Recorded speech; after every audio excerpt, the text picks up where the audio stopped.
Children, welcome to the social science class. I know you must be waiting for me. Even I was waiting for you. That what I should complete the session so that you can easily understand the chapter.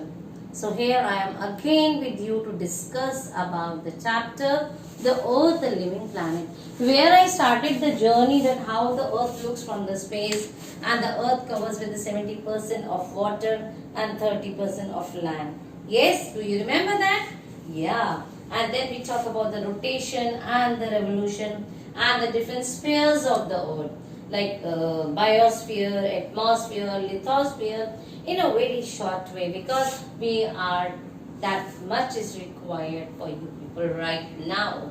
So now let us talk about why this Earth is called as a living planet, or it is a suitable planet, or a new name, that is a spatial planet, and or a blue planet, or a watery planet.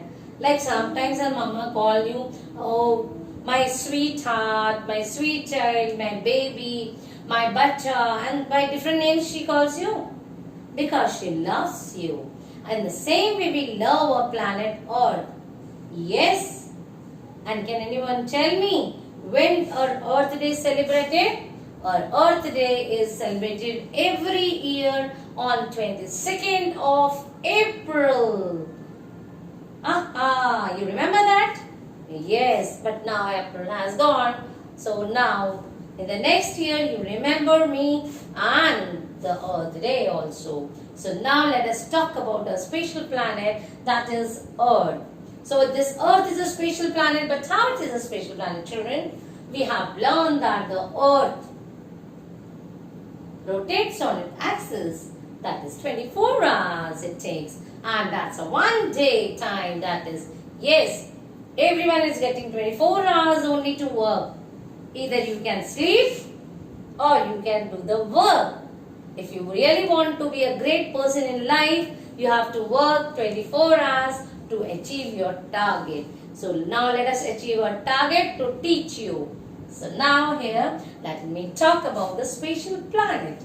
This spatial planet, Earth, why it is called as? Because, as I told you, it has these 4 ingredients. Like when we want to eat some food, now what happened? Mama used some ingredients to make a flavored and tasty.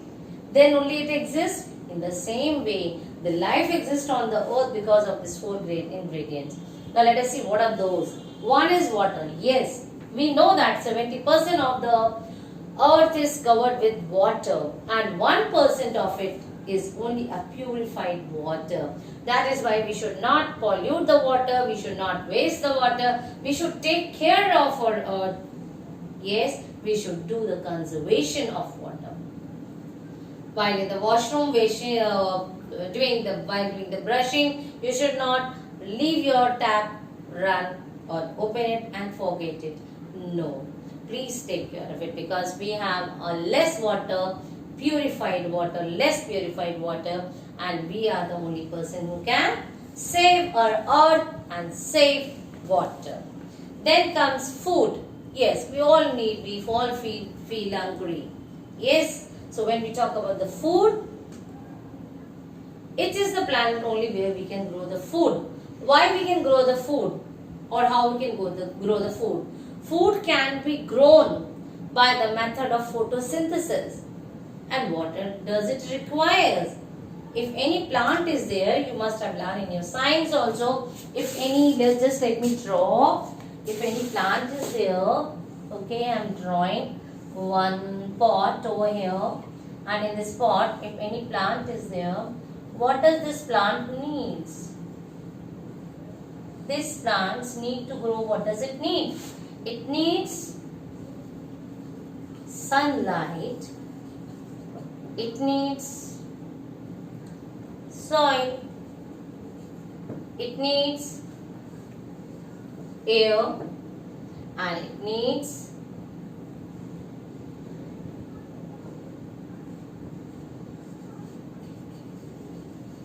water.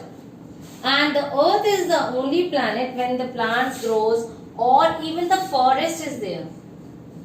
Not only the plants or in the garden, even for the forest. You see the huge forest? You see, can see the huge forest.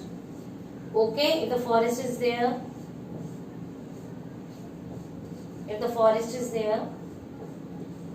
okay, in the forest also when the plants grows or anything is grown, if you see this forest over here, children, what do you find? How do they grow?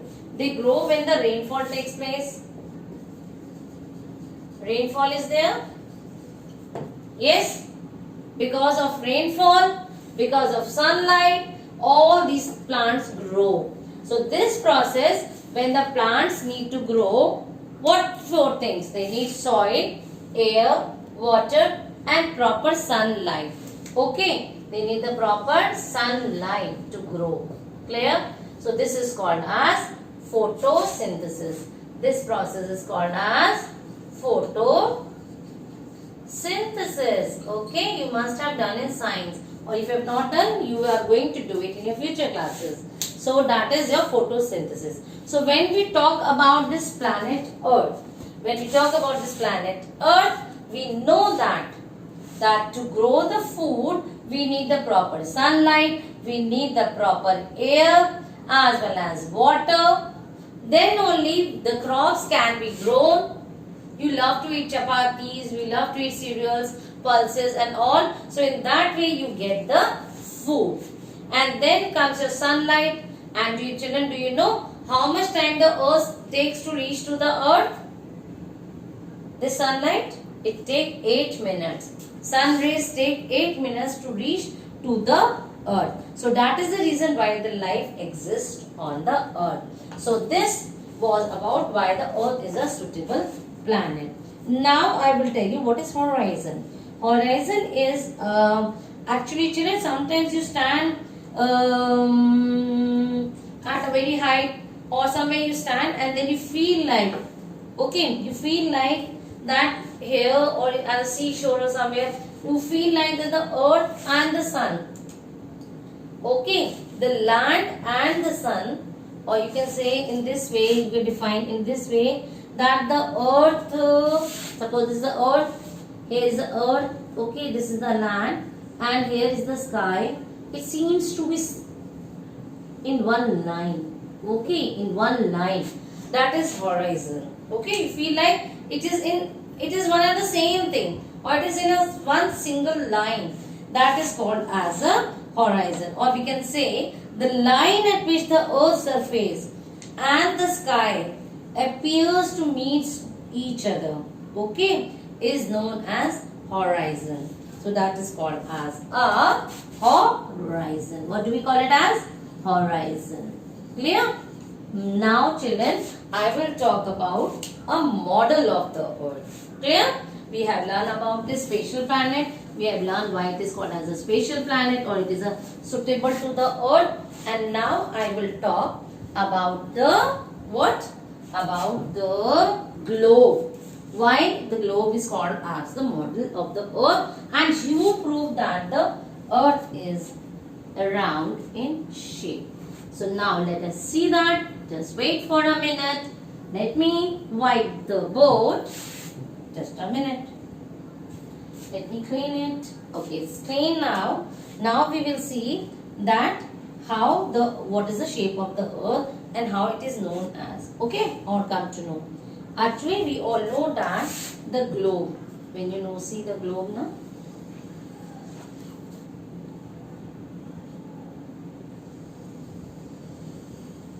Okay, this globe is the model of the earth, children. Yeah, it is the model of the earth. Yeah. So this model of the earth shows what? That earth is round in shape and it is spherical in shape. And you know the photographs taken from the space. As I told you in the beginning also, that the photographs which are taken from the space shows that the earth is spherical in shape. And secondly, I told you in my previous session also, spherical in shape and or round we can say, it is spherical in shape. Okay, and it is proved that by the astronauts. Astronauts are the person who study about the space. Okay, astronauts. Now, The study comes that in the olden days, people were afraid to travel to distant places. Do you know why? These days we can travel to at a different distance places, but in the previous or ancient times, people are scared of traveling in a what? Toward distance places. Why do they scared? They scared of traveling to a distance place. The reason is they thought that when they will travel the earth, okay, they thought that earth is a flat surface. Like you know the table? Yes? Do you know the table is there? When the table is there, you see that if you walk on the table and when you start walking and you reach the edge, what will happen? If you move forward, you will fall down. Yes? So the people here in the ancient times believed that if they will walk to the distance places, okay, they were superstitious and they are afraid of the big water bodies and they are not able to cross the water bodies also. So they found that they presume that the earth is a flat surface, and if we will walk or travel and when we will reach to the other edge, this edge, what will happen? When they reach to the edge, they will fall down. They thought that the earth has this edge. They were in the false assumptions or presumptions, we can say. So now, later, after so many years, many people like Copernicus and Aristotle proved that earth had no edges. Okay. Now Ferdinand Magellan, there was a person called, he was a Portuguese sailor, Ferdinand Magellan. He proved, you know children, Ferdinand Magellan proved that the earth is round in shape. So if you start the journey from one end, what did he prove? That if you start the journey from here and finally you will come back to here only. Okay, if you start the journey from here and moving and you will reach to the same destination back, if you come back, you will reach to the same place. Okay, here only. So hence it was proved by the Ferdinand Magellan. He started on a voyage from Spain. Voyage means he started his journey from there with on the ship, and he started on a voyage for a long waterways, and he started his journey from Spain. And Magellan sailed westwards in the same direction. He continuously sailed in the same direction, and finally Magellan's ship reached the same place from where he started the journey. So hence it was proved by the Magellan that after having his long and difficult journey, he converted the whole earth, and hence it proved that the earth is round in shape. So in this way, children, we have learned about the lesson. Which lesson? The earth, a living planet. We started the journey. How the Ferdinand Magellan proved that how the earth is round in shape. Why earth is a special planet with all the ingredients like the food, water, suitable climate, temperature, everything is there on the earth. So in this way, we are going to end up the session, and now children, I leave everything to you. You find out so many things, talk about the Ferdinand Magellan and the other. Thank you and have a nice day.